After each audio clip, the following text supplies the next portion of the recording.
దేవుని పరిశుద్ధ నామ స్తోత్రములు. ప్రభువైన యేసుక్రీస్తు నామములో మీ అందరికీ శుభములు తెలియజేస్తున్నాం. యేసయ్య ఆశీర్వాద కృపాసన్నది అనే ఈ కార్యక్రమానికి విచ్చేసినందుకై ప్రభువైన యేసుక్రీస్తు నామములో మీకు శుభములు తెలుపుచు మిమ్మల్ని అందరినీ ఆహ్వానిస్తున్నాను. దేవునికి మహిమ కలుగును గాక.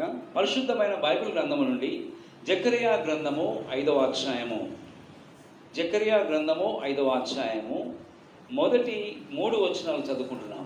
జకర్యా గ్రంథము 5వ అధ్యాయం మొదటి 3 వచనాలు, 779, పేజ్ నెంబర్ 779. నేను మరలా తేరి చూడగా ఎగిరిపోవు పుస్తకం ఒకటి నాకు కనబడెను. నీకు ఏమి కనబడుచున్నదని అతడు నన్ను అడుగగా, నేను 20 మూరల నిడివియు 10 మూరల వెడల్పును గల ఎగిరిపోవు పుస్తకం ఒకటి నాకు కనబడుచున్నదంటిని. అందుకతడు నాతో ఇట్లా, నేను ఇది భూమి అన్నంతటి మీదికి బయలు వెళ్ళు శాపమే. దానికి ఒక ప్రక్కను రాసిన దానిని బట్టి దొంగిలి వారందరూ కొట్టివేయబడుదురు, రెండవ ప్రక్కను రాసి ఉన్న దానిని బట్టి అప్రమాణికులందరూ కొట్టివేయబడుదురు. ఇదే సైన్యములకు అధిపతియగు యెహోవా వాక్కు. దేవుడికి మహిమ కలుగుగాక. తర్వాత ఇంకొక వాక్యం చదువుకుంటున్నాం, గమనించండి. కొరింథీయులు రాసిన 2వ పత్రిక 5వ అధ్యాయము, కొరింథీయులు రాసిన 2వ పత్రిక 5వ అధ్యాయము మొదటి వచనం చదువుకుంటున్నాం.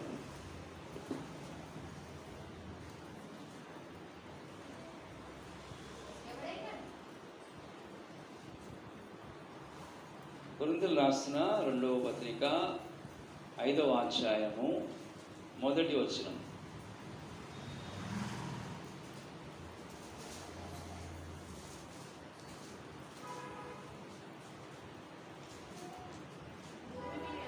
భూమి మీద మన గుడారమైన ఈ నివాసము శిథిలమైపోయినను చేతి పని కాక దేవుని చేత కట్టబడినదియు నిత్యమైనదినైనా నివాసము పరలోకమందు మనకున్నదని ఎరుగుదము. హల్లెలూయా. దేవునికి మహిమ కలుగును గాక. అదేవిధంగా 7వ వచనం చదువుకుందాం. 7వ వచనం, గనుక ఈ దేహములో నివసించున్నంత కాలము ప్రభువునకు దూరముగా ఉన్నామని ఎరిగి ఉండి ఎల్లప్పుడూ ధైర్యకరమై ఉన్నాము. దేవునికి స్తోత్రం కలుగుగాక. దేవుడి వాక్యం దీవించునుగాక. Praise the Lord. హల్లెలూయా. ప్రభునందు ప్రియమైన దేవుని బిడ్డలారా, మనము మొట్టమొదటిగా చదివిన వాక్య ధ్యానములో జకర్యా గ్రంథము 5వ అధ్యాయంలో మనం గమనించినట్లయితే అక్కడ ఒక ప్రవక్త, దేవునికి స్తోత్రం, ఒక ఎగిరిపోవచ్చున్న ఒక పుస్తకమును చూస్తున్నాడు దర్శనంలో. దేవునికి స్తోత్రం కలుగుగాక. ఎగిరిపోవచ్చున్న ఒక పుస్తకమును చూస్తున్నాడు. ఆ యొక్క పుస్తకములో కొంతమంది పేర్లు రాయబడి ఉన్నాయి. దేవునికి మహిమ కలుగుగాక.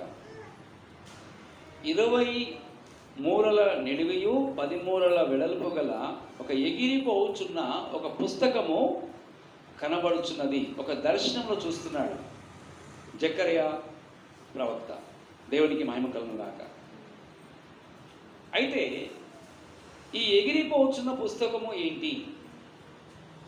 ఈ ఎగిరిపోవచ్చున్న పుస్తకం ఏంటి? ఈ లోకములో పక్షులు ఎగురుతున్నాయి, తర్వాత మరి కొన్ని విమానాలు ఎగురుతున్నాయి, హెలికాప్టర్లు ఎగురుతున్నాయి. ఆ యొక్క ఆకాశంలో ప్రయాణం చేస్తున్నాయి. కానీ ఒక పుస్తకము ఎగిరిపోవచ్చున్నది. ఆ ఎగిరిపోవచ్చున్నప్పుడు ఏం జరుగుతుంది అనే విషయాన్ని ఈ దినమున పరిశుద్ధ ఆత్మ దేవుడు మనకు జ్ఞాపకం చేస్తున్నాడు. ఆ ఎగిరిపోవచ్చున్న పుస్తకము ఎవరు? ఆ ఎగిరిపోవచ్చున్న పుస్తకం ఏంటి? దేవుని వాక్యములో మనం గమనించినట్లయితే ప్రభునందు ప్రియులారా, ఒక ఎగిరిపోవచ్చున్న పుస్తకము మనమే ఉన్నాం. ఆ పుస్తకములో కొంతమంది పేర్లు వ్రాయబడి ఉన్నాయి. కానీ మరలా ఆ ఎగిరిపోవచ్చున్నప్పుడు ఆ పుస్తకములో రాయబడిన పేర్లు తొలగించబడుతున్నాయి ఆ తొలగించబడుచున్న పేర్లు ఎవరు? వారు ఏ స్థితిలో ఉన్నవారు తొలగించబడిపోతున్నారు. దేవుని వాక్యములో మనం గమనించినట్లయితే ప్రకటన గ్రంథములో ఎవరి పేరైనను జీవ గ్రంథమందు రాయబడిపోయినట్లయితే, ఆ పేర్లు ఉండకపోయినట్లయితే దేవుని రాజ్యంలోకి వెళ్ళలేరు. ఒక వ్యక్తి దేవుని రాజ్యంలోకి వెళ్ళాలంటే మారు మనసు పొందాలి, నీటి బాప్సం తీసుకోవాలి, పరిశుద్ధాత్మ చేత అభిషేకించబడాలి, అపోస్తల బోధ యందును, రొట్టె విరుచుట యందును, ప్రార్థన చేయడం యందును సహవాసములో ఉన్నప్పుడు మాత్రమే వారి యొక్క విశ్వాస జీవిత పరిమాణాన్ని బట్టి ఆ జీవ గ్రంథములో వ్రాయబడిన పేర్లు నిలిచి ఉంటాయి. ఒక దినం రాబోతుంది, ఆ ఎగిరిపోతున్న పుస్తకము అనగా దేవుని సంఘం అనే ఒక పుస్తకములో ఉన్న దేవుని బిడ్డల యొక్క పేర్లు మేము ప్రభువుని నమ్ముకున్నాము, బాప్తిసం తీసుకున్నాము, రక్షణ పొందాము, సంఘానికి వెళ్తున్నామని చెప్పుకుంటూ కూడా దేవుని వాక్యాన్ని సరిగా ప్రేమించకుండా, దేవుని చిత్తములో జీవించకుండా, దేవుని రాజ్యం కొరకు సిద్ధపడకుండా, ఒక ప్రత్యేకమైన ఒక సిద్ధపాటు లేని వ్యక్తులు ఆ పుస్తకం నుండి తొలగించబడబోతున్నారు. గమనించండి, ఇక్కడ అందుకతడు నాతో ఇట్లా నేను 3వ వచనం 5వ అధ్యాయము జకర్యా గ్రంథము 5వ అధ్యాయం 3వ వచనంలో, అందుకతడు నాతో ఇట్లా నేను భూమి అన్నంతటి మీదికి బయలువెళ్ళు శాపమే, దానికి ఒక ప్రక్కన రాసి ఉన్న దానిని బట్టి దొంగలి వారందరూ కొట్టివేయబడదురు, రెండవ ప్రక్కను వ్రాసి ఉన్న దానిని బట్టి అప్రమాణికులందరూ కొట్టివేయబడరు.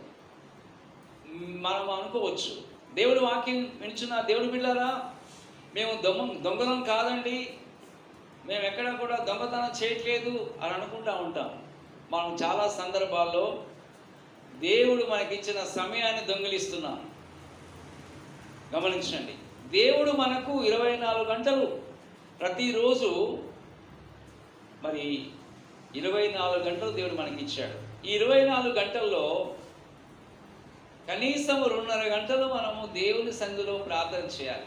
ఒకేసారి ప్రార్థన చేయకపోయినా మరి ఉదయకాలము, తెల్లవారుజామున కానీ, మధ్యాహ్నము, రాత్రి కానీ మనకు వీలైన సమయంలో వీలు చూసుకొని మనము ప్రార్థన చేయవలసిన వారం ఉన్నాం. అలా ప్రార్థన చేయకపోయినట్లయితే మనము రూపాంతరం చెందలేము. దేవుని బిడ్డారా, దేవునికి స్తోత్రం. మరి చాలా సందర్భాల్లో చాలామంది దేవుని సన్నిధికి రాకుండా, ఆరాధనకు రాకుండా, ఆన్లైన్ ప్రేయర్కి రాకుండా, ఏంటండి మరి ఉపవాస ప్రార్థనలకు రాకుండా, సంఘ ఆదివారం ఆరాధనకు రాకుండా కొంతమంది ఏం చేస్తున్నారంటే మరి ఇళ్ళల్లో ఉంటారు, లేకపోతే ఏదో పనులు వెళ్తూ ఉంటారు. పనులు చేసుకోవాలి, మంచిదే, కానీ దేవుడు ఒక సమయం మనకి ఇచ్చాడు ఆరాధన చేయడానికి, సంఘముగా ఆరాధన చేయడానికి, కుటుంబ ప్రార్థన చేసుకోవడానికి, వ్యక్తిగతంగా మనం ప్రభువుతో గడపడానికి సమయాలు, సందర్భాలు, పరిస్థితులన్నీ కూడా మనకు ఇచ్చినప్పుడు మనము దేవుడిచ్చిన సమయాన్ని మనము ఎప్పుడైతే సద్వినియోగం చేసుకొని ప్రభు సన్నిధిలో ప్రార్థన చేస్తామో నిశ్చయముగా అప్పుడు మనము రూపాంతరం చెందగలుగుతాం. గమనించండి, దేవుడు మనకు ఐశ్వర్యాన్ని ఇస్తుంటాడు. దేవునికి స్తోత్రం. మరి కొంతమంది కష్టపడి సంపాదిస్తూ ఉంటారు. అయితే దేవుడు మనకిచ్చిన డబ్బును ఎలా ఖర్చు పెట్టుకుంటున్నాం ఒకసారి ఆలోచించాలి. దేవునికి స్తోత్రం. కొంతమందికి పొలాలు దేవుడు ఇస్తాడు, వ్యవసాయము, ఆ పంటల ద్వారా మరి కొంత ధాన్యం కానీ ఆ పంట, ఆ ఫలభరితమైన ఆశీర్వాదాన్ని పొందుతారు. దేవుడు మనకి ఇచ్చిన ప్రతి దాంట్లో కూడా దేవునికి దశభాగం ఇవ్వాలి. అది దేవుని యొక్క వాక్యములో మెల్కిసెదెకు క్రమము చొప్పున అబ్రహాము, దేవునికి స్తోత్రం, దేవునికి దశభాగం ఇచ్చాడు. దేవుడు మనకి ఇచ్చిన దాంట్లో 10వ వంతు ఎప్పుడైతే చెల్లిస్తామో, 10 రూపాయలు వస్తే 1 రూపాయి, 100 రూపాయలు వస్తే 10 రూపాయలు, 1000 రూపాయలు వస్తే 100 రూపాయలు, 10,000 వస్తే 1000 రూపాయలు, 50,000 వస్తే 5,000, రూపాయలు వస్తే 10,000, 2,00,000 వస్తే 20,000. అలా ఎప్పుడైతే మనము దేవునికి దశభాగం తీస్తామో మనం దీవించబడతాం, ఆశీర్వదించబడతాం. అది మనకు ఆశీర్వాదం అనేది నిజంగా మనకు జీవితాల్లో కలగాలంటే మనము దేవుని చిత్తం చేయాలి. మరి పాత నిబంధన భక్తులు, కొత్త నిబంధన భక్తులు బైబిల్ గ్రంథంలో చూసినట్లయితే అనేక మంది దశభాగము దేవునికి ఇచ్చి వారు దీవించబడ్డారు, ఆశీర్వదించబడ్డారు. పేదరికము నుండి విడుదల పొందాలంటే దేవుని చిత్తములో మనమందరము కూడా దేవుడు మనకిచ్చిన దాంట్లో దశభాగం, దేవునికి స్తోత్రం. అప్పుడు మనం దీవించబడతాం. ఈ దొంగల లిస్టులో మనం ఉండమండి. దేవుని వాక్యంలో చూసినట్లయితే ఒక ప్రక్కన రాసిన దాన్ని బట్టి దొంగిలి వారందరూ కొట్టివేయబడతారు, రెండవ ప్రక్కన రాసిన దాన్ని బట్టి అప్రమాణికులందరూ కొట్టివేయ. అప్రమాణికులు అంటే ఎవరంటే మనం చాలా వాగ్దానాలు చేస్తూ ఉంటాం. ప్రభా ప్రతిరోజు బైబిల్ చదువుతాం తండ్రి, ప్రార్థన చేస్తాము, నమ్మకంగా ఏంటండి మరణ పర్యంతం, నీ రాకడ పర్యంతము నీకోసం నమ్మకంగా ఉంటామనేసి మనం తీర్మానాలు ప్రార్థన చేస్తూ ఉంటాము, దేవుని సందులో ప్రమాణాలు చేస్తూ ఉంటాము, అనేక విధాలుగా ప్రమాణం చేస్తూ ఉంటాం. అయితే కొంతమంది మధ్యలోనే కొంతకాలం వస్తారు చర్చికి, కొంతకాలం తర్వాత దేవుని సంధికి రాకుండా వారి వారి పనులలో జీవిస్తూ ఉంటారు. అప్రమాణికులు తీసివేయబడతారంట ఈ జీవగ్రంథం నుండి. ఎక్కడి నుండి అండి? అప్రమాణికులు. దొంగిలించి వారంటే ఏంటి? ఎవరైతే దేవుడిచ్చిన సమయాన్ని సద్వినియోగం చేసుకోకుండా, దేవుడిచ్చిన దాంట్లో ప్రతి దాంట్లో కూడా మనం ఎప్పుడైతే దేవుని మహిమ కొరకు ఆయన చిత్త ప్రకారముగా మనము దీవించబడటానికి, పరలోక రాజ్యములో ప్రవేశించడానికి మనం ఎప్పుడైతే దేవుని చిత్త ప్రకారముగా మన జీవితాలు దేవునికి అప్పగించుకుంటామో, జీవ గ్రంథములో ఆ ఎగిరిపోతున్న పుస్తకం ఒక దినమున దేవుని సంఘము ఎత్తబడబోతుంది, రూపాంతరం చెందబోతుంది. దేవునికి స్తోత్రం. అవును దేవుని బిడ్డారా, సంఘమనగా యేసు క్రీస్తు యొక్క శరీరం, సంఘమునకు శిరస్సు ప్రభువైన యేసు క్రీస్తు వారై ఉన్నారు. అయితే దేవుని వాక్యంలో మనం గమనించినప్పుడు కొరింథీయులకు రాసిన 2వ పత్రికలో 5వ అధ్యాయంలో మనము చదివి ఉన్నాం. మరోసారి మనం చదివినట్లయితే కొరింథీయులకు రాసిన 2వ పత్రిక 5వ అధ్యాయంలో భూమి మీద మన గుడారమైన ఈ నివాసము శిథిలమైపోయినను గమనించండి. ఈ యొక్క శరీరం అనే ఈ గుడారము ఒక దినమన శిథిలమైపోతుంది. ఇది వాస్తవం, ఇది వాస్తవం. మీరు గమనించండి. అమెరికా దేశంలో లాస్ ఏంజల్స్ అనే ప్రాంతంలో, కాలిఫోర్నియా అనే ప్రాంతంలో ఒక ప్రపంచంలోనే ఒక అందమైన పట్టణం, ఒక ధనికులుండే స్థలము, సెలబ్రిటీస్ అన్నమాట, రకరకాలైన ఉన్నతమైన, మరి చాలా తెలివైన వారు, కోటీశ్వరులు, వారు డబ్బు సంపాదించారు, వారు ఆస్తులు సంపాదించారు, పెద్ద పెద్ద బిల్డింగ్స్ కట్టుకున్నారు, చాలా ఆస్తులు సంపాదించారు, కోట్ల రూపాయలు. అయితే ఆ ప్రాంతం అంతా కూడా కాలిపోతూ ఉంది. ఆ మంటలు తట్టుకోలేక వారు పరుగులెత్తుకొని అన్నీ విడిచిపెట్టి కట్టుబట్టలతో ప్రాణాలు దక్కించుకుంటే చాలు, ప్రాణంతో బ్రతికుంటే చాలనేసి వారి ఆస్తి పాస్తులన్నీ కూడా విడిచిపెట్టి పరుగులెత్తుతున్నారు. కారణం ఏంటో తెలుసా? దేవుని చిత్తము లేకుండా మనం జీవించలేము ఈ లోకములో. ఇది మాత్రం వాస్తవం. ఎవరు ఎంత సంపాదించినా, ఎవరెంత పేరు ప్రఖ్యాతులు ఈ లోకములో ఉన్నా, అధికారం మనం రక్షించలేదు, ధనం మనం రక్షించలేదు, బంగారం మనం రక్షించలేదు, ఆస్తి పాస్తులు మనం రక్షించలేదు. ప్రపంచంలోనే ఒక గొప్ప ధనిక దేశం అంటారు, గొప్ప దేశం అంటారు అమెరికా దేశము. అమెరికా దేశంలోనే, ప్రపంచ దేశాల్లోనే ఆ కాలిఫోర్నియా ప్రాంతంలో, లాస్ ఏంజల్స్ అనే ప్రాంతంలో చాలామంది ప్రాణాలు కోల్పోయారు, ఆస్తులు విడిచిపెట్టి వెళ్ళిపోతున్నారు. అక్కడ ఏమైపోతుందంటే అంత బూడిదైపోతూ ఉంది. ఆ మంటలు చల్లార్చడానికి ఎన్నో ప్రయత్నాలు చేస్తున్నారు. ప్రపంచ పరిస్థితులు మారిపోతున్నాయి. ప్రభునందు ప్రియమైన దేవుని బిడ్డలారా, మన జీవితాలు, మన యొక్క ఆత్మీయ జీవితంలో మనము ఎలాగా మన యొక్క విశ్వాస జీవితమును కొనసాగిస్తున్నాం? భూమి మీద మన గుడారమైన ఈ నివాసము శిథిలమైపోయినను చేతి పని కాక దేవుని చేత కట్టబడినదియు. నిత్యమైన నివాసము పరలోకమందు మనకున్నదని మనం గుర్తించాలి. దేవుని బిడ్డలారా, ఒకటి భూమి మీద గుడారము, రెండవది పరలోక సంబంధమైన గుడారము. దేవునికి స్తోత్రం. దేవుడు సృష్టించినప్పుడు మానవుణ్ణి ఒక సంపూర్ణమైన ఆయన స్వరూపంలోనే సృష్టించాడు. ఏదైనా తోటలో దేవుడు అధికారం ఇచ్చాడు, ఆరోగ్యాన్ని ఇచ్చాడు, ఏంటంటే సంతోషాన్ని ఇచ్చాడు, సమాధానాన్ని ఇచ్చాడు. కానీ ఎప్పుడైతే ఆది మానవుడైన ఆదాము దేవుని చిత్తము నుండి తొలగిపోయాడో, దేవుని మాటను మీరాడో, ఆజ్ఞ అతిక్రమమే పాపం. అయితే ఆ యొక్క ఏదేని తోటలో ఉన్న ఆ పండును, ఆ యొక్క వృక్ష ఫలమును తినొద్దని ఎప్పుడైతే చెప్పాడో, దేవుని మాటను మీరినందువలన, ఆజ్ఞను అతిక్రమించినందువలన ఆయన స్వరూపాన్ని కోల్పోయాడు, ఆయన మహిమను కోల్పోయాడు. ఆత్మీయంగా ఏమైపోయాడంటే మరణించాడు. పేరుకు శరీరముతో అనేక మంది బ్రతుకుతున్నారు, కానీ ఆత్మీయ జీవితంలో, ప్రార్థన జీవితంలో, పరిశుద్ధ జీవితంలో, ప్రతిష్ఠ జీవితంలో, విశ్వాస జీవితంలో పరిశుద్ధాత్మ నడిపింపు లేని వారిగా ఆత్మీయముగా జీవించకుండా ఏదో పేరుకు మాత్రం ఈ లోకంలో బ్రతుకుతున్నారు. కానీ పరలోక సంబంధమైన ఆలోచనలు, పరలోక సంబంధమైన కృపావరాలు, పరలోక సంబంధమైన ఆత్మీయ జీవితంలో నడిచేవారు ఎంతమంది, జీవించేవారు ఎంతమంది? అయితే ఒక దినమున ఈ శరీరం అనే ఈ గుడారము శిథిలమైపోతుంది, ఇది వాస్తవం. అయితే చేతి పని కాక దేవుని చేత కట్టబడినది నిత్యమైన నివాసం పరలోకమందు మనకున్నదని ఎరుగుదుము.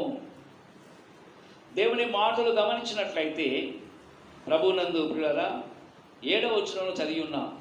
గనుక ఈ దేహములో నివసించున్నంత కాలము ప్రభువునకు దూరముగా ఉన్నామని ఎరిగి ఉండి ఎల్లప్పుడూ ధైర్యము కలిగి ఉండాలి. హల్లెలూయా, దేవునికి స్తోత్రం. ఒక సందర్భంలో ప్రభునందు ప్రియులారా, నోవాహు కాలములో జలప్రలయం ద్వారా దేవుడు తీర్పు తీర్చాడు. మనం అనేక సార్లు వాక్యాన్ని విని ఉండొచ్చు. దేవునికి స్తోత్రం. నోవాహు కాలములో మరి జనులు తినచ్చు, త్రాగొచ్చు, వారు ఇష్టానుసారంగా జీవించినందువలన దేవుడు చూశాడు. కానీ నోవాహుతో దేవుడు చెప్పాడు, నోవాహు, ఈ తరములో నీవు నీతిమంతుడిగా ఉన్నావు, నిందారహితుడిగా ఉన్నావు, నీవెంతో భయముతో భక్తితో జీవిస్తున్నావు, కనుక నిన్ను నీ కుటుంబాన్ని ఏం చేస్తాను, కాపాడుతాను. అయితే నీవు ఒక ఓడను సిద్ధపరచుకోమని దేవుడు నోవాహుతో చెప్పినప్పుడు దేవుని మాట ప్రకారము ఒక ఓడను సిద్ధపరచుకున్నాడు. ఈ కృపా కాలములో ఆ ఓడ ఎవరంటే దేవుని సంఘమే. దేవుని సంఘమనే ఆశ్రయములో, దేవుని సంఘమనే నీడలో, దేవుని సంఘమనే సంరక్షణలో, దేవుని సంఘమనే ఉపదేశంలో, దేవుని సంఘమనే అపొస్తల బోధలోను, రొట్టె విరుచులోను, ప్రార్థన చేయడంలోను, సహవాసములో ఏ కుటుంబం అయితే, ఏ బిడ్డలైతే నిలిచి ఉంటారో వారు సంరక్షించబడతారు, కాపాడబడతారు, రాబోయే ఉగ్రత నుండి తప్పించబడతారు. హల్లెలూయా. ఏ సమయంలో ఏం జరుగుతుందో తెలియదండి. మన జీవితం ఏ పాటిది? పేతురు రాసిన పత్రికలో మనం గమనిస్తున్నాం, చదువుదాం. పేతురు రాసిన గమనించండి,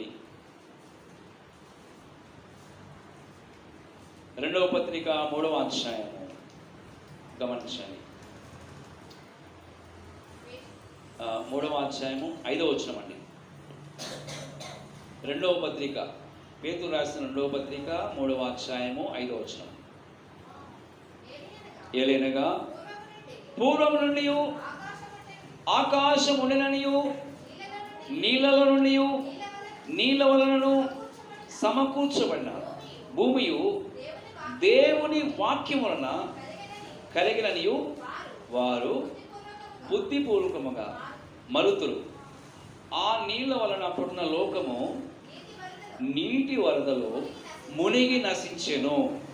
అయితే ఇప్పుడున్న ఆకాశమును భూమియు భక్తిహీన తీర్పును నాశనం జరుగుతున్న దినం వరకు అగ్ని కొరకు నిలువ చేయబడినవై అదే వాక్యం వలన భద్రము చేయబడి ఉన్నవి. ఇది ప్రవచనం. ఆనాడు నీళ్ళ వలన ఆ నీటి వరదలో మునిగి నశించిపోయారు జలప్రలయం వలన. కానీ ఇప్పుడున్న ఆకాశము భూమియు భక్తిహీన తీర్పును నాశనం జరుగుతున్న దినం వరకు అగ్ని కొరకు నిలువ చేయబడింది. ఎవరైతే, ఏ ప్రాంతములైతే దేవుని భయం లేకుండా, ఏ దేశ ప్రజలైతే, ఏ రాష్ట్ర ప్రజలైతే, ఏ జిల్లా ప్రజలైతే, ఏ మండలంలో ఉన్న ప్రజలైనా, మారుమూల గ్రామాల్లో ఉన్న ప్రజలైనా, ఎవరైతే దేవుని యందు భయం లేకుండా, భక్తి లేకుండా, విశ్వాసం లేకుండా ఏ ప్రాంతంలో ఉన్న జనులు ఉంటారో వారిని చూసి దేవుని యొక్క తీర్పు జరుగుతున్నది. అవునండి, ఈరోజు ఈ వాక్యము ద్వారా దేవుడు మనలను సిద్ధపరుస్తున్నాడు. మన ఆత్మీయ జీవితాలను, మన తలంపులను, మన విశ్వాస జీవితాన్ని, మన ప్రార్థన జీవితము, మరి ప్రత్యేక జీవితము రూపాంతరం చెందుట కొరకై ఆ ఎగిరిపోచున్న సంఘములో, ఆ ఎగిరిపోచున్న పుస్తకములో నీ పేరు, నా పేరు తొలగించబడినట్లయితే మన విశ్వాస జీవితం వ్యర్థమే. మనం దేవుణ్ణి నమ్ముకొని కూడా వ్యర్థమే. ఒక దినమున దేవుని యొక్క సంఘం అనే మహిమగల సంఘం, పరిశుద్ధమైన సంఘం, రాకడ కొరకు సిద్ధపడుచున్న దేవుని యొక్క సంఘం అంటే సార్వత్రిక సంఘం ప్రపంచము నుండి ఆయన ఎదుర్కోవటానికి ఆ జీవ గ్రంథంలో ఉన్న పేర్లు, రాయబడిన పేర్లు, ఆ బిడ్డలు ఒక దినమున ఎగిరిపోచున్నప్పుడు, ఆ ఎగిరిపోచున్న సమయంలో, ఆ క్షణములో మనమందరం ఒకవేళ సిద్ధపడి లేకపోయినట్లయితే, ఆ అప్రమాణికుల లిస్టులో, ఆ దొంగ లిస్టులో ఉన్నట్లయితే, మన పేర్లు తొలగించబడినట్లయితే మనం ప్రభుని ఎదుర్కోలేము, ప్రభు రాజ్యంలోనికి వెళ్ళలేము. ఈరోజు ఈ వాక్యం ద్వారా దేవుడు మనతో మాట్లాడుచున్నాడు. దేవుని జనాంగమా, దేవుని బిడ్డలారా ఆలకించండి. 8వ వచనం నుండి చాలా జాగ్రత్తగా దేవుని యొక్క వాక్యమును మరి 13 వరకు ధ్యానిస్తూ ఈ యొక్క వాక్యాన్ని ముగించుకోబోతున్నాం. పేతురు రాసిన 2వ పత్రిక 3వ అధ్యాయము 8వ వచనం నుండి చాలా జాగ్రత్తగా మనము ధ్యానిద్దాం.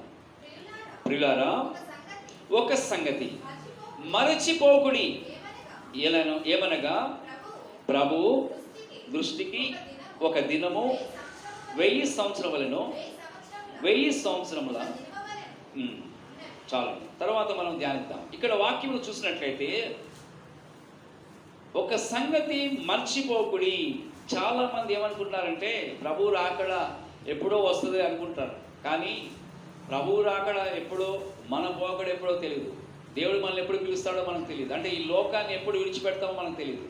ఈ భూమి మీద ఈ గుడారం అనే ఈ శరీరము ఒక దినమున శిథిలమైపోయే సమయం రాబోతుంది.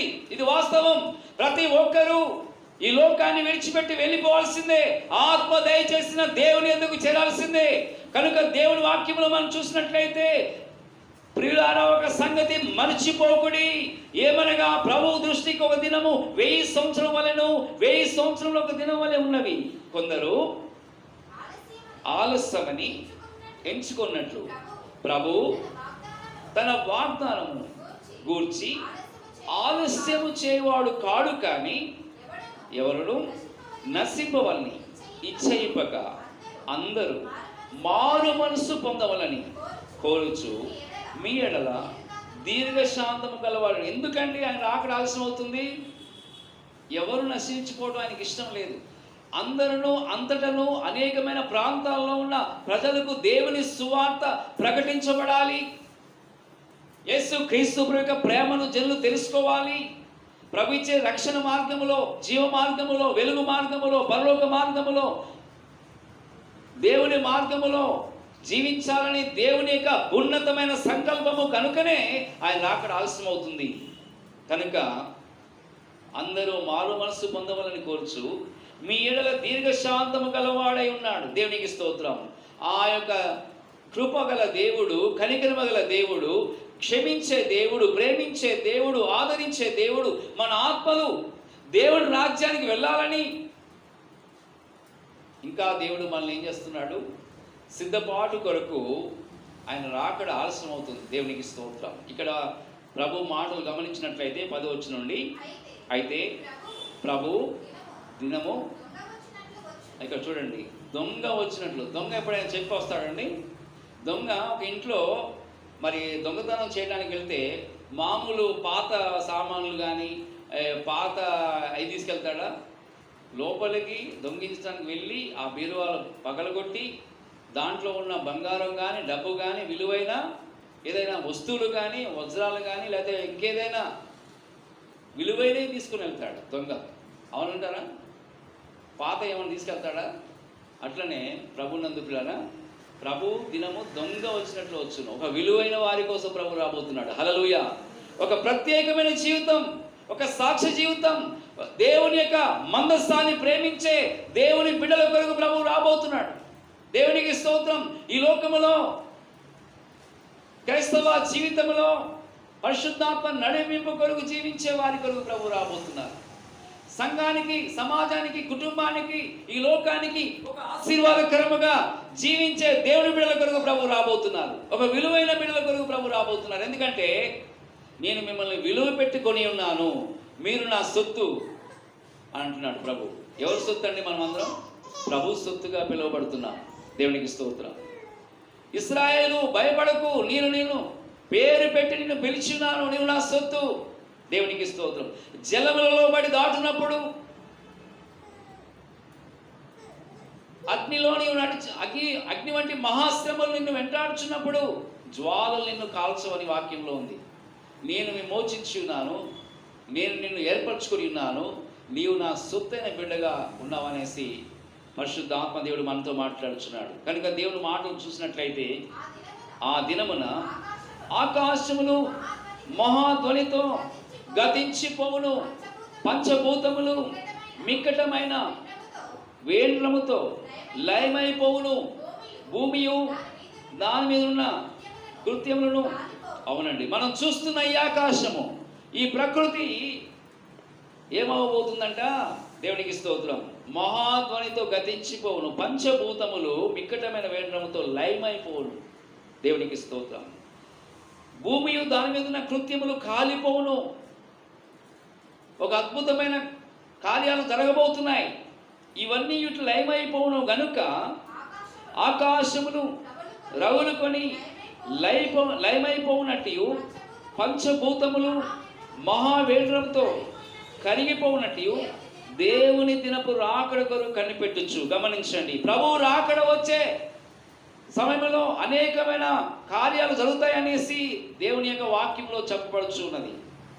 యుద్ధములు, కరువులు, అక్కడక్కడ భూకంపములు, అనేకమైన పరిస్థితులు వస్తాయి. దేవునికి స్తోత్రం. ప్రభు రాకడ సమయంలో అయితే ఇలాంటి పరిస్థితులలో ఇలాంటి వార్తలు మనం వింటున్నప్పుడు దేవుని దినపు రాకడ కొరకు కనిపెట్టొచ్చు. ఎలా ఉండాలంట? దేవుని సంఘము, దేవుని బిడ్డలు ఆయన రాకడ గురించిన ఆలోచన కలిగి ఉండాలి. ప్రభువా, నేను, నా కుటుంబం, నా పిల్లలు నీ రాజ్యం కొరకు సిద్ధపరచు అని ప్రార్థన చేసే ప్రార్థనా వీరులు కావాలి. దేవునికి స్తోత్రం. మీరు శోధనలో ప్రవేశించకున్నట్లు మెలకుగా ఉండి ప్రార్థన చేయుడి.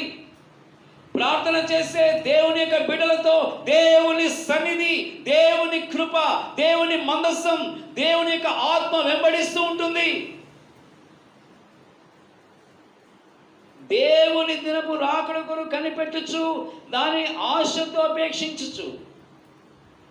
మీరు పరిశుద్ధమైన ప్రవర్తనతోనూ భక్తితోనూ ఎంతో జాగ్రత్త గలవారై ఉండవలను. మనం ఎంతో తల్లిదండ్రులు ఏం చేస్తారు? పిల్లలకి చాలా జాగ్రత్తలు చెప్తారు. చిన్నపిల్లలకి జాగ్రత్తగా వెళ్ళండి, రోడ్డు మీదకి వెళ్ళేటప్పుడు పక్క నుంచి వెళ్ళండి, స్కూల్కి వెళ్ళేటప్పుడు వచ్చినప్పుడు జాగ్రత్త రండి అని జాగ్రత్తలు చెప్తూ ఉంటారు మన తల్లిదండ్రులు. ఏం చేస్తారు? అవునండి, చిన్నప్పుడు. దేవునికి స్తోత్రం. అలాగనే ప్రభునందు పిల్లారా, ఈ లోకములో జీవించిన ఈ కొద్ది కాలం మనమందరం కూడా పరిశుద్ధమైన ప్రవర్తనతోనూ భక్తితోనూ ఎంతో జాగ్రత్త గలవారై ఉండవలను. నోవాహు కాలములో ఆ తరములో ఉన్న ప్రజలు దేవుని భయం లేకుండా జీవించారు. అయితే నోవాహు కుటుంబం 8 మంది కూడా వారు దేవుని యందు భయముతో, భక్తితో, విశ్వాసంతో జీవించినందువలన ఆ జల ప్రళయం నుండి, ఆ వరదల నుండి, ఆ యొక్క తీర్పు నుండి దేవుడు కుటుంబాన్ని తప్పించాడు. కారణం ఏంటంటే నోవాహు, నువ్వు నీతిమంతుడుగా ఉన్న ఈ తరములో నీవు నీ కుటుంబం కాపాడబడటానికి ఒక ఓడను సిద్ధపరచుకో. హల్లెలూయా. ఒక ఓడను సిద్ధపరచుకో. ఈ కృపాకాలంలో, ఈ పరిశుద్ధాత్మ యుగములో దేవుని సంఘమా, ఆ రక్షణనే ఓడ, సార్వత్రిక సంఘం నువ్వు ఏ స్థితిలో ఉన్నా సరే, ఏ ప్రాంతంలో ఉన్నా సరే, ఏ దేశంలో ఉన్నా సరే, నీవు నీ యొక్క సహవాసము, నీ యొక్క ఫెలోషిప్, నీ యొక్క ఫ్రెండ్షిప్ దేవునితో ఉండాలి. దేవునికి స్తోత్రం. రక్షణ అనే ఓడలో, యేసు క్రీస్తు ప్రభు అనే ఓడలోకి వచ్చినట్లయితే, సంఘం అనే ఓడలో నువ్వు ప్రయాణం చేసినట్లయితే, నీవు నీ కుటుంబం ఆ యొక్క ఆత్మీయ ప్రయాణములో, దేవుని యొక్క వాక్య నడిపింపులో, పరిశుద్ధాత్మ క్రమములో, దేవుని చిత్తములో ఎవరైతే ఏ కుటుంబం అయితే ఉంటుందో ఆ కుటుంబాలను దేవుడు కాపాడుతాడు. హల్లెలూయా, దేవునికి స్తోత్రం. కాబట్టి మనమందరము పరిశుద్ధమైన ప్రవర్తనతోనూ భక్తితోనూ ఎంతో శ్రద్ధ గలవారై ఉండవలెను. హల్లెలూయా. ఈ లోకంలో కొంతమందికి ఏమి లేదు, శ్రద్ధ లేదు. ప్రార్థన అంటే శ్రద్ధ లేదు, పాటలంటే శ్రద్ధ లేదు, దేవుని సంధి అంటే శ్రద్ధ లేదు, పరిచర్య అంటే శ్రద్ధ లేదు. కొందరికే అక్కడక్కడ కొంతమంది మాత్రమే కనపడుతూ ఉంటారు. ఇక నుంచైనా మనము శ్రద్ధా భక్తులతో మనం జీవించాలి. దేవునికి స్తోత్రం. అనేక మంది దేవుని యందు భయముతో, భక్తితో, విశ్వాసముతో, విశ్వాస సంబంధమైన మంచి పోరాటం పోరాడి ఉన్నారు. దేవునికి స్తోత్రం. ఒక సందర్భంలో ఒక షేబాదేశపు రాణి ప్రయాణం చేస్తుంది. ఎక్కడికి? యెరూషలేములో సొలొమోను రాజు గారు కట్టించిన దేవాలయం చూడటానికి బయలుదేరింది. గొప్ప పనివారితో బయలుదేరింది. చాలామంది ఒక సైన్యముగా బయలుదేరింది. అంటే ఆ రాణి బయలుదేరినప్పుడు దేవునికి స్తోత్రం. సొలొమోను రాజు గారు కట్టించిన, యెరూషలేములో కట్టించిన దేవాలయము చూద్దామని బయలుదేరింది. వెళ్ళినప్పుడు చాలా కానుకలు కూడా తీసుకొని వెళ్ళినట్లుగా ఉంది బైబిల్లో. అక్కడికి వెళ్ళిన తర్వాత ఆ యొక్క ప్రార్థనలు, ఆరాధన, అక్కడ సంగీతము, అక్కడ చెప్పబడుచున్న దేవుని యొక్క వాక్యము, దేవునికి స్తోత్రం, ఇవన్నీ వింటూ ఆమె పరవశించిపోయింది. ఆ సొలొమోను రాజు గారితో మాట్లాడుతుంది షేబాదేశపు రాణి. ఏమంటుందంటే, నీ జనులు భాగ్యవంతులు. ఎవరు భాగ్యవంతులంటే దేవుని సన్నిధిని ప్రేమించేవారు భాగ్యవంతులు. దేవుని వాక్యమనే ఈ బైబిల్ గ్రంథమును ప్రేమించేవారు భాగ్యవంతులు. ప్రతిరోజు దేవుని యొక్క సన్నిధిలో ప్రార్థించేవారు భాగ్యవంతులు. దేవునికి స్తోత్రం. వారు మాత్రమే ఆ ఎగిరిపోచున్న పుస్తకములో వారి పేర్లు నిలిచి ఉంటాయి. దేవునికి స్తోత్రం. దేవుని వాక్యములో నుండి మనం గమనించినట్లయితే, ప్రభునందు ప్రియులారా, ఇక్కడ పరిశుద్ధ ఆత్మ దేవుడి వాక్యాన్ని జ్ఞాపకం చేస్తున్నాడు. మనమందరము కూడా పరిశుద్ధమైన ప్రవర్తనతోనూ భక్తితోనూ ఎంతో శ్రద్ధ గలవారై ఉండవలెనని వాక్యం చెప్పబడుచున్నది. 13వ వచనం చదివినట్లయితే, ఆయనను మనము ఆయన వాగ్దానమును బట్టి క్రొత్త ఆకాశముల కొరకును క్రొత్త భూమి కొరకును కనిపెట్టుచున్నాము, వాటి యందు నీతి నివసించును. హల్లెలూయా. ఏంటండి, ఇప్పుడు మనం చూస్తున్న ఈ భూమి, ఈ ఆకాశం ఒక దినమున మారిపోతుందంట. కొత్త ఆకాశము, క్రొత్త భూమి రాబోతుంది. అవును, ప్రభువైన యేసుక్రీస్తు వారు చెప్పారు, నా తండ్రి ఇంటి అనేకమైన నివాసములు కలవు, లేని యెడల మీతో చెప్పుదును, నేను స్థలము సిద్ధపరచ వెలుచున్నాను, నేనుండు స్థలములో మీరును ఉండులాగిన మరలా వచ్చి మిమ్మలను తీసుకుని పోదునని ప్రభు వాగ్దానం చేశారు. కనుక దేవుని బిడ్డలారా, ప్రకటన గ్రంథం 21వ అధ్యాయంలో చూసినట్లయితే, అక్కడ మరి అపోస్తలుడైన యోహాను పద్మాస్ దీపములో పరవాసిగా ఉన్నప్పుడు ఒక అద్భుతమైన దర్శనాన్ని చూస్తున్నాడు. 21వ వచనం మొదటి 4 వచనాలు చదువుకొని మనము ముందుకు వెళ్దాం. అంతటా నేను క్రొత్త ఆకాశమును క్రొత్త భూమిని చూచి తిని, మొదటి ఆకాశమును మొదటి భూమియు గతించిపోయెను, సముద్రమును ఇక లేదు.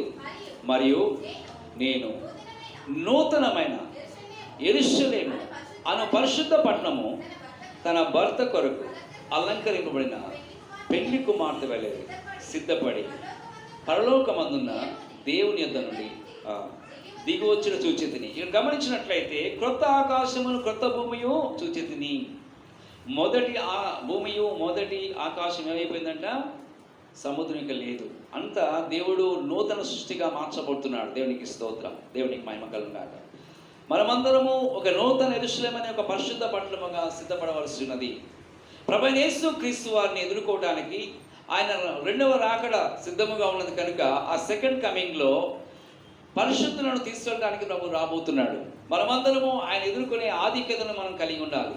పరలోకమందున దేవుని యొద్ద నుండి దిగొచ్చిన చూచితిని. అప్పుడు ఇదిగో దేవుని నివాసము మనుషులతో కూడా ఉన్నది, ఆయన వారితో కాపురముండును, వారాయన ప్రజలైందురు. దేవుడు తానే వారి దేవుడై ఉండి వారికి తోడై ఉండును. హల్లెలూయా. యుగాయుగములు దేవుని యొక్క రాజ్యములో మనం చేరవలసిన వారమైనాం. దేవునికి స్తోత్రం.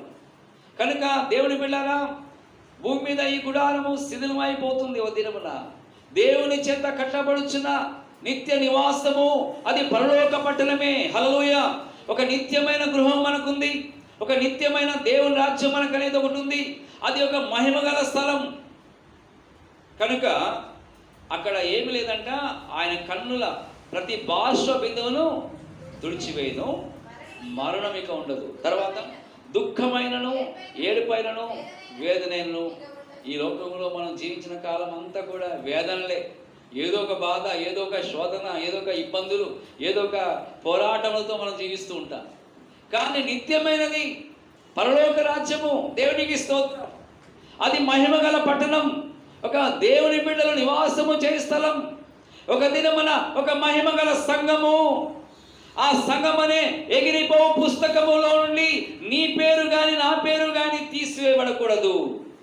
ఎవరి పేరు తొలగించబడతాయంట? దొంగిలి వారు, తర్వాత అప్రమాణికులు. అంటే దేవుని వాక్యములో నిలిచి ఉండకపోయినట్లయితే, దేవుని చిత్తములో నిలిచి ఉండకపోయినట్లయితే పేర్లు తొలగించబడతాయి. అది ఎంత భయంకరమైన పరిస్థితి అండి. కనుక దేవుని బిడ్డలారా, మనం ఎప్పుడు కూడా దేవుని సన్నిధిలో మనము ప్రార్థనా పూర్వకముగా భయముతోనూ భక్తితోనూ విశ్వాసముతోనూ మనము ప్రభు రాకడ వరకు మనం అందరం సిద్ధపడతాం. దేవునికి స్తోత్రం. కనుక దేవుని యొక్క వాక్యములో ఇక్కడ మనం గమనించినట్లయితే, ఇక్కడ మరి ఆ యొక్క పరిశుద్ధ పట్టణములో వారి కన్నుల ప్రతి బాష్ప బిందు తుడిచివేయను, మరణమిక ఉండదు, దుఃఖమైనను ఏడుపైనను వేదనైనను ఇక్కడ ఉండదు. ఈ లోకములో మనం బ్రతికిన కొద్ది కాలము అనేకమైన దుఃఖములు, పోరాటములు, వేదనలు, నిందలు, అవమానాలు, వ్యాధులు, ఆర్థికమైన సమస్యలు, ఎన్నో పోరాటాలు వస్తుంటాయి. అయితే అవన్నీ పట్టించుకోవద్దు. ఈరోజు బ్రతికు, రేపు మనది కాదు. రేపటి దినం గురించి చింతించకూడదని బైబిల్ చెప్తుంది. ఏ నాటికి ఆనాటికి చాలు. చాలామంది ఇక ఎప్పుడు తలనొప్పి ఎందుకు వస్తుందంటే, కొంతమందికి ఏదో ఆలోచిస్తూ ఉంటారు. ఈ లోకమంతా వాళ్ళే మోస్తూ ఉంటారు. మన బాధలు, వాళ్ళ బాధలు, ఇంటోళ్ళ బాధలు, బయటోళ్ళ బాధలు, మరి బంధువుల బాధలు, కుటుంబ సభ్యుల బాధలు అన్నీ మోస్తూ ఉంటారు. ఎందుకు అంత అవసరమా? దేవునికి స్తోత్రం కలుగును గాక. ఎప్పటికప్పుడే ఫ్రెష్గా ఉండాలి మనం. దేవునికి స్తోత్రం. ఎప్పటికప్పుడే ఎవరేదన్నంటే పట్టించుకోవద్దు, ఎవరేమన్నా పట్టించుకోవద్దు, ఏ సమస్య వచ్చినా పట్టించుకోవద్దు, ఏ బాధలు వచ్చినా పట్టించుకోవద్దు. అన్నీ దేవునికి అప్పచెప్పాలి. ప్రభువా, ఈరోజు ఈ క్షణం వరకు నన్ను బ్రతికించావు, నీకు వందనాలు తండ్రి. నా కుటుంబాన్ని నీ చేతిలో పెడుతున్నా దేవా, నా భర్తని నీ చేతిలో పెడుతున్నా, లేకపోతే నా భార్యని నీ చేతిలో పెడుతున్నా, నా పిల్లల్ని నీ చేతిలో పెడుతున్నా, లేకపోతే నా అన్నదమ్ముల్ని నీ చేతిలో పెడుతున్నా, నా అక్క చెల్లెల్ని నీ చేతిలో పెడుతున్నా, మా సంఘ బిడ్డల్ని నీ చేతిలో పెడుతున్నా, మా దైవజనుల్ని నీ చేతిలో పెడుతున్నా, అందరినీ, ఇరుగు పొరుగు వారందరినీ. ఏది కూడా అది ఫైనాన్షియల్ ప్రాబ్లమ్సే కానీ ఏ సమస్య అయినా సరే ఏది కూడా ఈ రోజు నుంచి అన్నీ నీవు విడిచిపెట్టేసి, అంటే దేవునికి అప్పగించి ఎప్పుడు సంతోషంగా బ్రతకటం అలవాటు చేసుకోవాలి. Praise the Lord. హల్లెలూయా. అందుకనే అపోస్తలుడు పౌలు గారు అంటారండి, అపోస్తలుడు పౌలు ఏమంటారు ఫిలిప్పీ సంఘానికి రాస్తూ, ఎల్లప్పుడూ ప్రభువునందు ఆనందించుడి, ఎల్లప్పుడూ ప్రభువునందు ఆనందించుడి. దేవునికి స్తోత్రం. మీ సహనము సకల జనులకు తెలియబడినది, ప్రభు సమీపముగా ఉన్నాడు, దేనిని గూర్చియు చింతపడకుడి, ప్రతి విషయమును ప్రార్థన విజ్ఞాపన చేత కృతజ్ఞత పూర్వకముగా మీ యొక్క విన్నపములు దేవునికి తెలియచేయండి. దేవుని బిడ్డ, దేవుడు నిన్ను ప్రేమిస్తున్నాడు, నీ ఆత్మ చాలా విలువైనది. చాలా మంది ఆలోచించి ఆరోగ్యాలు పాటు చేసుకుంటూ ఉంటారు. ఏంటండి, సరిగా తినరు, చెప్పిన మాట వినరు. దేవునికి స్తోత్రం కలుగును గాక. ప్రభునందు ప్రియులారా, కాదు మనము ఏం చేయాలంటే, ఎప్పుడు ఇక పాతదే మోసుకుంటూ పోవాలా? ఎవరైనా క్రీస్తునందున ఎడల వారంట నూతన సృష్టి, పాతవి గతించేను, ఇక కొత్తవి ఆయన. మళ్ళీ 2024 సంవత్సరంలో జరిగినవి, లేకపోతే 2023 సంవత్సరంలో జరిగినవి, లేకపోతే 2022 సంవత్సరం జరిగినవి, లేకపోతే 2021 సంవత్సరం జరిగినవి, 2020 ఎప్పుడు సంగతిలో జ్ఞాపకం చేసుకొని ఆరోగ్యాలు పాడు చేసుకోవద్దు. దేవునికి స్తోత్రం. మొట్టమొదట మానవుని సంపూర్ణమైన అధికారముతో దేవుడు సృష్టించాడు, ఆయన స్వరూపంలో సృష్టించాడు. అయితే ఎప్పుడైతే అపవాది మాట విని, సాతాను మాట విని దేవుడు చెప్పిన మాట మీరినందువలన వారు మహిమను కోల్పోయారు. ఆదామవలు ఏం కోల్పోయారండి? మహిమను కోల్పోయారు. కనుక ప్రతిదినము మనం ఒక అడుగు ఇంకా ముందుకు వేయాలి, కానీ దేవునిలో వెనకకి లాగటానికి ఎన్నో ప్రయత్నాలు జరుగుతూ ఉంటాయి. కనుక ప్రియులారా, దేవుని బిడ్డలారా, కొంతమంది ముందుకు వెళ్లకుండా, పరిచర్యలో ముందుకు వెళ్లకుండా, సాక్ష్యం చెప్పకుండా, పాటలు పాడకుండా, ఆరాధించకుండా, పరిచర్యలో ముందుకు వెళ్లకుండా అపవాది సంబంధులు ఎన్నో విషయాల్లో లాగుతూ ఉంటారు, వెనక్కి లాగుతూ ఉంటారు. వాళ్ళని పట్టించుకోవద్దు. మనల్ని సరిగా ప్రేమించేది, పర్ఫెక్ట్గా మనల్ని ప్రేమించేది ఎవరు? ప్రభువైన యేసుక్రీస్తు మాత్రమే. హల్లెలూయా. ఈ లోకంలో ఉన్న ప్రేమలన్నీ కూడా కరిగిపోతాయి, కానీ యేసుక్రీస్తు యొక్క ప్రేమ ఏం చేస్తుంది? మనల్ని బ్రతికిస్తుంది, మనల్ని ఆదరిస్తుంది. మన బాధల్లో, మన కష్టాల్లో, మన దుఃఖంలో, మన వేదనలో మనం ప్రార్థన చేసినప్పుడు పరిశుద్ధాత్మ దేవుడు మనతో ఉండి ఆయన మనల్ని బలపరుస్తూ ఉంటాడు. దైవజనాంగమా, ఆలకించండి. కనుక దేవుని మాటలు గమనించినట్లయితే అక్కడ వారి కన్నుల ప్రతి భాష బిందు తుడిచివేస్తారు. మరణమిక ఉండదు, దుఃఖమైనను, ఏడుపైనను, వేదనిక ఉండదు. ఇది మొదటి సంగతులు గతించిపోయిన సింహాసనం వచ్చిన గొప్ప స్వరము చెప్పుట వింటిని. అప్పుడు సింహాసనాసనుడు అయ్యేవాడు, ఇదిగో సమస్తమును నూతనమైనవిగా చేయుచున్నానని చెప్పాను. Praise the Lord. హల్లెలూయా. ఎంత గొప్ప మాట. ఒక మహిమగల స్థలం అనేది ఒకటి ఉంది. దేవుని బిడ్డలారా, ఆ మహిమల రాజ్యంకు మనము సిద్ధపడాలి. మరి దేవుడు ఇచ్చే ఆశీర్వాదములు 7 విధమైన ఆశీర్వాదాలు. ప్రభుచితమైతే ఇంకోసారి చెప్పుకుందాం. కనుక మనము ధైర్యము గలవారమై ఉండాలని దేవుని వాక్యము తెలియజేయుచున్నది. దేవునికి స్తోత్రం. కనుక ఈ శిథిలం అయిపోయిన దేహమును గురించి కాదు, కానీ దేవుని చేత కట్టబడుచున్న ఒక మహిమ గల ఆత్మ సంబంధమైన దేవుని బిడ్డలుగా ఆ పరలోక పట్టణముగా మనం కట్టబడుచు, ఆ ఎగిరిపోవచ్చున్న పుస్తకములో ఆ తొలగించబడే వారి పేర్ల లిస్టులో ఉండకుండా మన పేర్లు ఎప్పుడైతే ఆ జీవగ్రంథంలో ఉంటాయో మనము దేవుని రాజ్యంలో ప్రవేశించగలుగుతాం. ఆయన సింహాసనంలో దగ్గర కూర్చోగలుగుతాం. యుగాయుగములు ప్రభువుతో ఆనందిస్తాం. దేవుడు తన వాక్యం దీవించును గాక. ప్రార్థన చేసుకుందాం. మహాగణుడా, మహోన్నతుడా, కృపా సత్య సంపూర్ణుడా, మీ ఘనమైన నామమునకు స్తోత్రం చెల్లిస్తున్నాం. ఎగిరిపోవచ్చున్న పుస్తకం గురించి మాతో మాట్లాడినావు తండ్రి, మీకు స్తోత్రం. ఆ ఎగిరిపోవచ్చున్న పుస్తకములో నుండి దొంగలు, అప్రమాణికులు వారి పేర్లు తొలగించబడుచున్నట్లుగా మేము చూసి ఉన్నాం. అనేక సార్లు ప్రభా నాయన మేము చేయవలసిన విధంగా ప్రార్థన చేయకుండా, బైబిల్ చదవలేకపోయాం, మీ సన్నిధికి రావాల్సిన విధంగా రాలేకపోయాం. మమ్మల్ని క్షమించు నాయన. దేవా, మీరిచ్చిన సమయం, మీరిచ్చిన డబ్బు, మీరిచ్చిన ఓ ప్రభా బలము మీ కొరకు ఖర్చు పెట్టలేకపోయాం. మమ్మల్ని క్షమించు నాయన, మమ్మల్ని క్షమించండి తండ్రి. మీ సన్నిధిలో మేము ప్రమాణాలు చేశాము, కానీ అనేక సందర్భాల్లో ఆ ప్రమాణాలు నిలబెట్టుకోలేకపోతున్నాం. మమ్మల్ని క్షమించిన ప్రార్థన చేస్తున్నాం. మేము అప్రమాణికుల లిస్టులో ఉండకుండా, దొంగల లిస్టులో ఉండకుండా, మీ దృష్టిలో నాయన మేమందరము పరిశుద్ధులుగాను, నిర్దోషులుగాను దేవా మీ కొరకు జీవించిన కృప దయచేయండి తండ్రి. ఎంతమంది అయితే ఈ వాక్యాన్ని విని ఉన్నారో అటు బిడ్డలందరినీ మీ ఆత్మతో అభిషేకించడం ప్రార్థన చేస్తున్నాం. అయా మీకు స్తోత్రం చెల్లిస్తున్నాం తండ్రి. నాయనా మీకు స్తోత్రం. మేమందరము కూడా భయముతోనూ, భక్తితోనూ, విశ్వాసముతోనూ ఒక ప్రత్యేకమైన జీవితం చేయడం కృప దయచేయండి తండ్రి. మమ్మల్ని వెంటాడుతున్న శోధనలు, మమ్మల్ని వెంటాడుతున్న కీడు, ప్రతి విధమైన పరిస్థితులన్నీ యేసు ప్రభువు నామములో తొలగిపోవుగాక. దేవా, ఏ బిడ్డలు ఏ బాధలో వచ్చి ఉన్నారు నాయన, ఈ వాక్యాన్ని ఎంతమంది అయితే విని ఉన్నారో, ఈ ప్రార్థనలో ఎంతమంది అయితే ఏకీభవించున్నారో అటు కుటుంబాల మీరు జ్ఞాపకం చేసుకునండి. వారికి ఉన్న మానసికమైన బాధలు, శారీరకమైన బాధలు, దేవ ఆర్థికమైన బాధల నుండి విడిపించడం ప్రార్థన చేస్తున్నా. భూమి మీద ఈ గుడారము అవును ప్రభా ఒక దినమున స్థితిలో అయిపోతుంది. ఈ శరీరం అనే ఈ గుడారమును ప్రేమించక ఆత్మ సంబంధమైన ఒక గుడారముగా దేవుని చేత కట్టబడుచున్న తండ్రి, అపొస్తలులు వేసిన పునాది పైన దేవుని వాక్యం ద్వారా, ఉన్నతమైన ఉపదేశము ద్వారా మా జీవితాలు కట్టుకొని మీ మహిమల రాకడ కొరకు తండ్రి మేము సిద్ధపడ్డ కృప దయచేయండి. మమ్మల్ని పరిశుద్ధపరచును ప్రార్థన చేస్తున్నాం. అయా మమ్మల్ని రూపాంతరపరచును ప్రార్థన చేస్తున్నాం. యేసు ప్రభు రక్తములో, యేసు ప్రభు నామములో మమ్మల్ని అందరినీ పరిశుద్ధపరచుతున్నందుకు స్తోత్రం చెల్లిస్తున్నాం ప్రతి విధమైన బాధల నుండి, వ్యాధుల నుండి, బలహీనతల నుండి, శోధల నుండి ప్రతి కుటుంబాన్ని, ప్రతి బిడ్డను విడిపించు ప్రభా, విడిపించండి. మీరు ఆకడ కొరకు తండ్రి మమ్మల్ని సిద్ధపరచినప్పుడు ప్రార్థన చేస్తున్నాం. మీరు ఆకడ కొరకు తండ్రి మమ్మల్ని పరిశుద్ధపరచండి. ఆ నూతన యెరూషలేమునే ఆ పరిశుద్ధ పట్టణం కొరకు ప్రతి ఒక్కరిని సిద్ధపరచండి. దుఃఖముతో, బాధతో, వేదనతో ఉన్న బిడ్డలందరినీ ఓదార్చండి తండ్రి. వారికి ఉన్న పరిస్థితులన్నీ మార్చడం ప్రార్థన చేస్తున్నాం. ప్రభువైన యేసుక్రీస్తు నామములో స్వస్థతను విడుదల చేస్తున్నాం. ప్రభువైన యేసుక్రీస్తు నామములో ప్రతి విధమైన శోధనలు తొలగిపోను గాక, వ్యాధులు తొలగిపోను గాక, బాధల నుండి విడిపించబడుదురు గాక, ఆర్థికంగా అభివృద్ధిలోనికి వచ్చుదురు గాక. దేవా మీకు స్తోత్రం. కృపావరాలతో నింపు నాయన, మీ అభిషేకముతో నింపును ప్రార్థన చేస్తున్నాం. మమ్మల్ని మీ రాజ్యం కొరకు సిద్ధపరచుకోరమని, ఆశీర్వదించమని యేసు ప్రభు నామములో స్తుతించి వేడుకొంచున్నాం తండ్రి. ఆమేన్. దేవుడు మిమ్మల్ని, మీ కుటుంబాన్ని బహుగా దేవుడు దీవించును గాక. షాలోమ్. మీకు సమాధానం కలుగును గాక. God bless you. Thank you.